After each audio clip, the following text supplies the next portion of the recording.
नमस्कार दोस्तों, कैसे हैं आप सब। आज हम भारत में हुए सत्याग्रह पर चर्चा करेंगे कि उस समय देश की स्थिति कैसी थी और महात्मा गांधी की क्या भूमिका रही थी। आइए चलते हैं। साल था सन 1757, जब प्लासी का युद्ध हुआ था।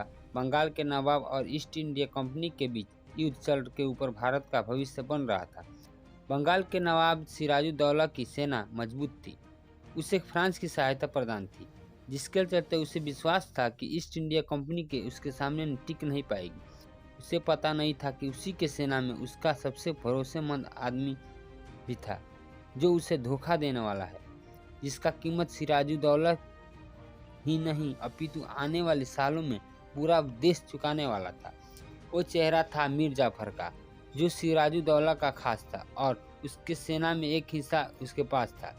ईस्ट इंडिया कंपनी से मिलकर मीर जाफर ने सिराजुद्दौला को धोखा दिया। सन 1757 के युद्ध में ईस्ट इंडिया कंपनी की जीत चलते उत्तर और उत्तर पूर्व भारतीय इलाकों में व्यापार का अधिकार दे दिया। कंपनी ने बंगाल के तख्त पर मीर जाफर को बैठा दिया। कुछ सालों के बाद भारत में नील की खेती शुरू हुई, जिसने किसानों के खेत को बर्बाद कर दिया। यूरोप में नील की काफ़ी मांग थी, जिससे मजबूरी में किसानों को खेती करनी पड़ रही थी। यहीं से शुरू हुई एक शोषण की आत्मकथा, जो लगभग 125 सालों तक बिना रुके चली। साल 1917 में जब दक्षिण अफ्रीका से पढ़कर एक गुजराती वकील भारत लौटा, साल 1916 में कांग्रेस के लखनऊ अधिवेशन में उसने भाग लिया, तो पता चला कि कई किसान जिसके बोझ तले दबे हुए। साल 1917 में शुरुआत हुई भारत के पहले सत्याग्रह की, जिस पर आज तक के स्टडीज की जाती है।